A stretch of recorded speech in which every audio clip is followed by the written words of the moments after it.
Bismillah, Assalamualaikum warahmatullahi wabarakatuh. Perkenalkan, nama saya Rofi Nur Jamil dengan NIM 1212020224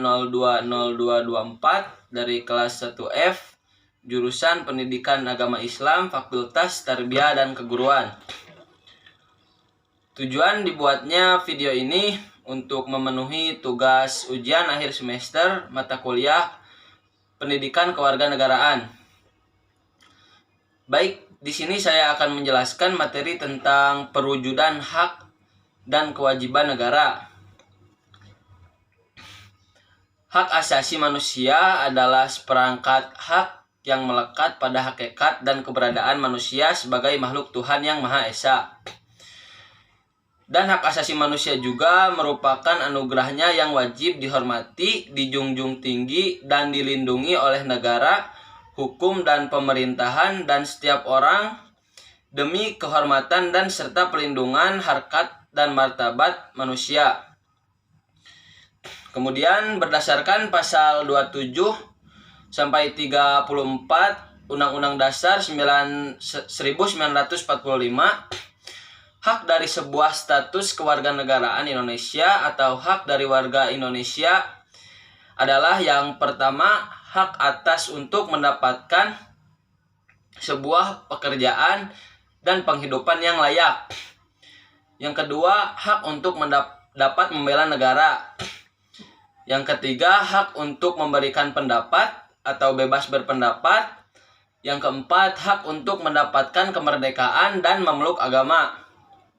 Kemudian yang kelima, hak untuk mendapatkan pengajaran. Yang keenam, ada hak untuk melakukan pengembangan dan memajukan kebudayaan nasional Indonesia. Kemudian yang ketujuh, ada hak ekonomi guna mendapatkan kesejahteraan sosial. Dan yang terakhir yaitu hak yang kedelapan, yaitu hak untuk mendapatkan jaminan keadilan sosial. Selain hak, maka seorang warga negara juga memiliki sebuah kewajiban yang dimana harus dijalankan apabila ingin berada dalam negara tersebut. Kewajiban tersebut yaitu yang pertama, satu, kewajiban untuk menaati hukum dan pemerintahan. Kemudian yang kedua, kewajiban untuk membela negara. Dan yang ketiga, kewajiban dalam upaya pertahanan negara.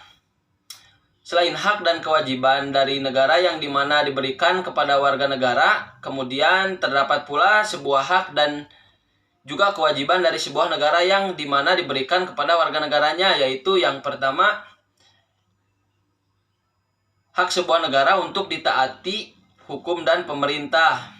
Yang kedua, hak sebuah negara untuk dibela dan dijaga. Kemudian yang ketiga, hak sebuah negara untuk menguasai tanah, air dan berbagai macam bentuk dari kekayaan untuk kepentingan rakyat. Kemudian kewajiban negara yaitu yang pertama, kewajiban negara untuk menjalankan dan menjamin sebuah sistem hukum yang adil. Yang kedua, kewajiban negara untuk melakukan penjaminan terhadap hak asasi warga negara.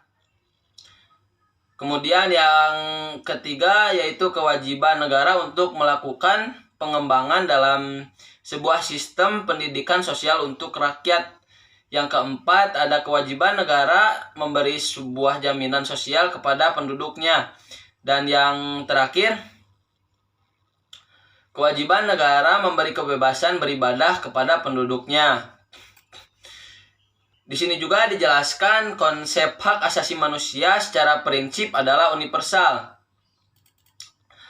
Tapi dalam pelaksanaan sistemnya berbeda-beda pada masing-masing negara. Menyesuaikan dengan kondisi politik dan sosial budaya negara tersebut.